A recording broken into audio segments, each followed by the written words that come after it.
Assalamualaikum, friend. Nama saya Muhammad Farhanur. Saya mahasiswa Fakultas Psikologi semester 1 Untak Samarinda.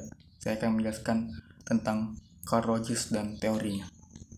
Mari kita simak penjelasannya.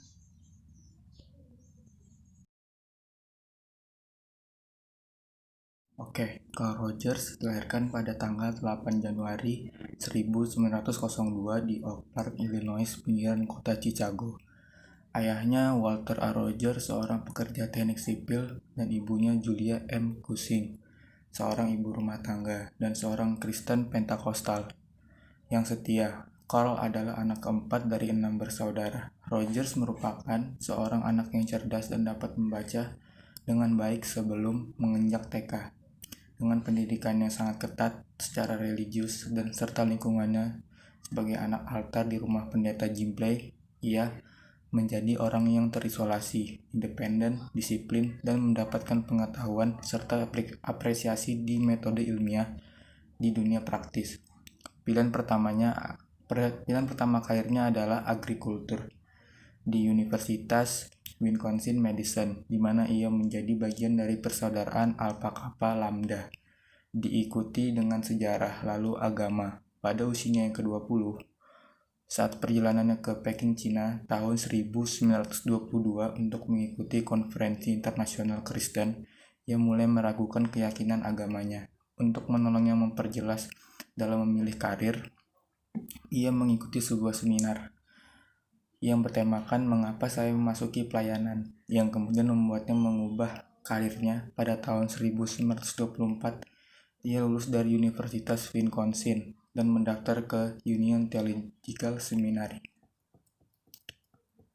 Setelah 2 tahun lulus di seminar, ia pergi ke Teacher College, Columbia University, dan mendapatkan gelar MA pada tahun 1928 dan PhD pada tahun 1931.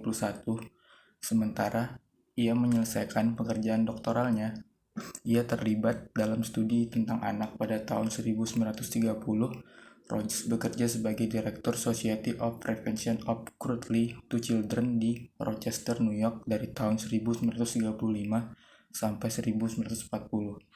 Ia mengajar di University Rochester dan menulis The Clinical Treatment of the Problem Child pada tahun 1938 yang berdasarkan pengalamannya saat bekerja dengan anak-anak bermasalah.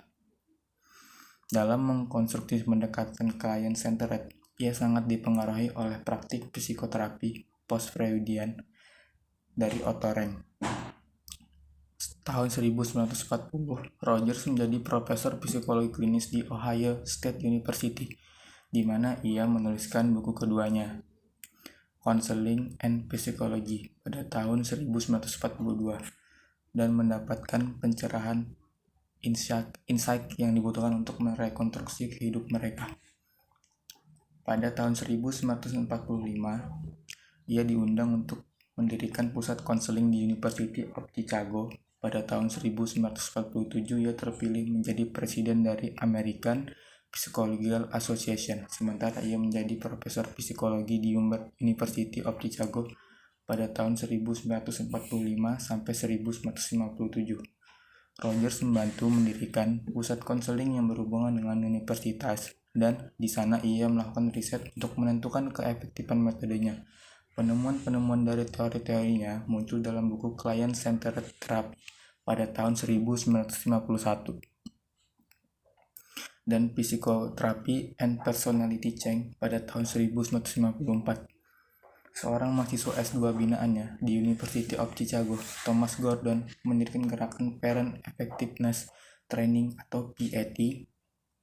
Pada tahun 1956, Rogers menjadi presiden pertama American Academy of Psychotherapists. Ia mengajar psikologi di University of Wisconsin-Madison tahun 1957 sampai 1963, dan juga pada saat itu ia menuliskan bukunya yang terkenal On Becoming a Person pada tahun 1961.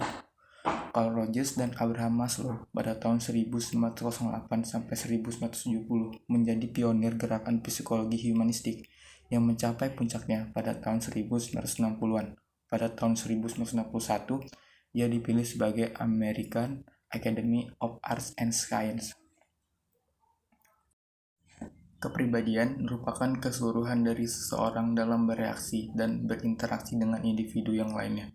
Kepribadian juga dapat dideskripsikan sebagai sifat yang diperlihatkan seseorang yang dapat diukur di dalam.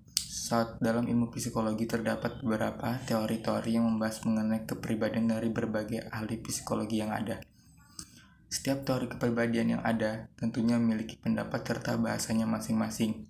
Teori adalah salah satu hal yang cukup penting dalam sebuah ilmu pengetahuan, termasuk pengetahuan mengenai kepribadian. Tanpa adanya teori kepribadian, maka usaha untuk memahami perilaku seorang akan sulit.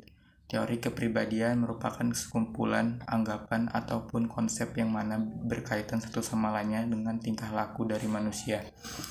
Salah satunya yang cukup populer adalah teori kepribadian yang dikemukakan oleh Carl Rogers, yang merupakan psikoterapis yang dalam sesi terapinya ia melibatkan peneliti menggunakan tape recorder di tahun 1940. Dengan metode tersebut, orang-orang mulai belajar mengenai hakikat dan psikoterapi serta proses beroperasinya. Model terapi inilah yang kemudian dikembangkan oleh Rogers dan dikenal dengan client-centered.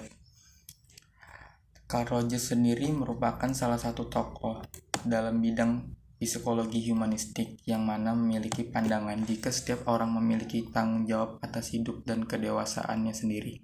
Carl Rogers berpendapat bahwa semua orang bebas dan dalam melatih serta mengatur dirinya sendiri. Namun tentunya setiap orang harus bertanggung jawab atas pengontrolan diri dari atas segala sesuatu yang mereka lakukan. Teori yang dikemukakan oleh Carl Rogers ini memang banyak digunakan dalam bidang konseling dan terapis.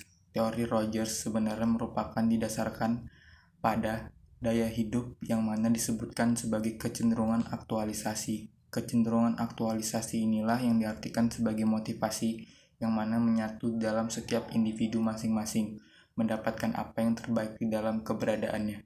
Karena dorongan tunggal inilah yang akhirnya memunculkan keinginan atau dorongan lain yang dijelaskan oleh psikolog lainnya, semisal kebutuhan akan air, udara, makanan, dan kebutuhan akan rasa cinta, aman, dan lainnya.